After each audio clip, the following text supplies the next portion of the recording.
አትፍረድ ክፍል 1 ከደራሲያን ዓለም የተጻፈ አቅራቢ ይፋት ላቭ ስቶሪስ። ሰላም ጤና ይስጥልኝ ክብራና ክብራት የዚህ ቻናል አድማጭ ተመልካቾች እንዲሁም በዓለም ዙሪያ ለምትገኙ የሰው ዘር በሙሉ ሰላማችሁ ይብዛል እያልኩ እነሆ ዛሬም በአዲስ ታሪክ ተከስቻለሁኝ።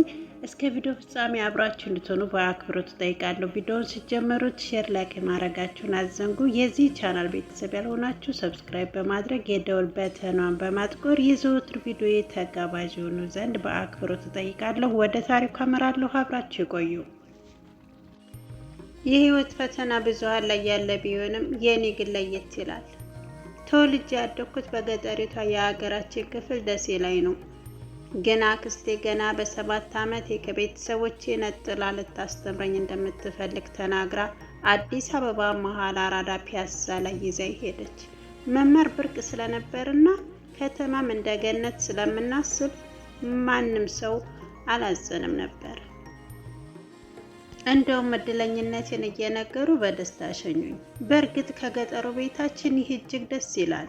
በተለይ ፒያሳ ለኔ ውብ ትዝታን ጥሎብኛል። ሁሉም ነገር አዲስ ቢሆንብኝም ልጅ ስለነበርኩኝ ለመልመድ አልተቸገርኩም። አክስቴና 3 ሴት 1 ወንድ ልጆች ይኖራሉ። ባሏ ቤቱን አውርሷቸው ሞቷል። ከኔ ጋር 5 ሞላን ማለት ነው። 2 ዓመታትን የእውነት ደስተኛ ነበርኩ። እንደ ከተማ ልጅ ሞልቀቅ ሁሉ አድርጎኝ ነበር። ልጆቹ ሁሉም ከ16 ዓመት በላይ ናቸው። ወንዱ በግምት በዛን ሰዓት 20 ዓመት ይሞላዋል። ለዚህም ህፃን እኔን አገኙና ሁሉም በየእጁ አሞላቀቁኝ። ግን አልገፋም። ልክ 11 ዓመት ተኩል አካባቢ ሲሆን ሰራተኛዋም ወጣች። ከዛም እኔ ስላለው ከልብስ አጣቢ ውጪ አንፈልግም ተብሎ ተወሰነ። የ5ኛ ክፍል ትምህርት ልጀምር ሳምንታት ሲቀረኝ ግን ብዙም ባይሆንም የስራ ጫና ትምህርቴን እንደሚገፋብኝ አስቤ ፈራሁ። ግን አልቀረልኝም። ስራው ካላረካቸው ያመናጭቁኛል። በዛ ላይ እንቅልፍና ጽናት አይታሰብም። ራሴን ያመኝ ጀመር። ሀገሬ መመለስ ተመኘው፣ ግን እዳርን ይሆናል እንጂ ትምህርቱን ደግሜ አላስብም። ስለዚህ አርፌ መቀመጥና መቋቋምን መረጥኩ።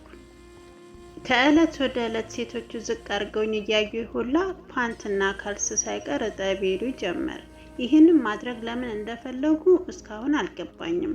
ጭራሽ ደግሞ አንድ ቀን በሌሊት ተነስቼ እንደ ወትሮዬ ቤት ማጽዳት ስጣደፍ የአክስቴ ልጅ አቡሽ መጣና ከቅርብ ጊዜ ወዲህ ባህሪው አይጨበጥ ሆኖብኛል።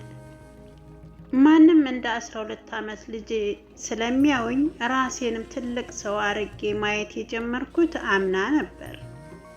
ከዛም ምን ነው አቡሼ አልኩት። ቆም ብዬ ዝም ብሎ ተጠጋኝ። ቤት ውስጥ የአክስቴ 2 ልጆች ናቸው ያሉት። ሁለቱም ደግሞ ሲጠሉኝ፣ አክስቴ ደግሞ ረስታኛለች ማለት ይቻላል። አረ ቤቷንም ከሳምንት አንዴ ብታዩ ነው። አቡሽ ምንም አላማረኝ። ክንዴን ይዞ ኑኑዬ ስወድሽ እኮ አለኝ። እህትና ወንድም አይደለን?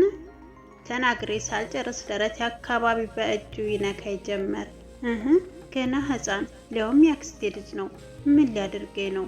በፍርሃትና በስሜት መረበሽ መሃል ሆኜ በውስጤ ራሴን ጠየቅኩ። ያክስቴ ልጅ አቡሽ ሊደፍረኝ ነው? እኔ ማመን አቃተኝ። ብጮሂዋ ማንም አይሰማሽም። እንደውም ያላረግሽውን አረገሽ ብዬ ከዚህ ቤት አስባርሬ እገላግልሻለሁ ብሎ እድሜ ልኬን እንድፈራው አደረገኝ። አቡሽን ብዙ ተማጸንኩት። ነገር ግን እሱ የሚለኝን ካላደረግኩ ብቻ ጥሩ ኑሮ እንደማልኖር ነገረኝ። አማራጭ ስላጣው ተስማማው። ከዛ ግን የዛን ቀን ምንም ሳያደርገኝ ቢያልፈኝም ከዛ በኋላ የሱ ተገዥ ሆንኩኝ። ስቃዬ በዛ። ከእለት ወደ እለት ነገሮች ሁሉ ዝብርቅርቃቸው ወጣ። ድንግል ሆኜ እየተወለድኩ እስከማይመስለኝ መቼና እንዴት ልጅነቴን እንደነጠቀኝ በውሉ አላውቅም። ከአብሽ ጋር የእድሜ ልዩነታችን ከ10 ዓመት ይበልጣል። ግን ዮሴፍ ጥሙን በእኔ በህፃኑ ያክስቱ ልጅ ላይ ነበር የሚወጣው። ትምህርቱም እያስጠላኝ መጣ። አባትና እናቴንም አንድ ጊዜ ልጠይቃቸው ሲሄድ ሰው ሆኜ ሰው እንዳደርጋቸው እየጓጉ የኔ ጓደኞች እንዳገቡና እኔም እዛ ብሆን ያጣ እንደነበር ብቻ ተስፋ የሚባለውን በውቢቷ ደሴ ላይ በትኛው ተመልሻለሁ።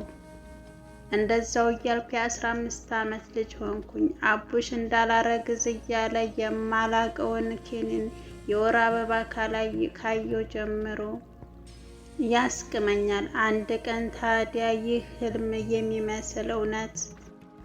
አትፍረድ ክፍል 1 ታሪካችን ይህን ይመስል ነበር። አድማጭ ተመልካቾች የዛሬው ፕሮግራም ይህንን ይመስል ነበር። በቀጣይ ፕሮግራም ክፍል 2ን ታሪኩን አስቀጥለዋለሁ። እስከዛው ቸር ይግጠመን። ቪዲዮውን ሼር ላይክ እያደረጋችሁ አበረታቱኝ። የዚህ ቻናል ቤተሰብ ያልሆናችሁ ደግሞ ሰብስክራይብ በማድረግ የዘወትር ቪዲዮ ግብዣ እንዲሆን በአክብሮት እጠይቃለሁ። ያልኩ ስንብቴን ከወዲሁ አድርጋለሁ። እስከምንገናኝ ቸር ይግጠመን።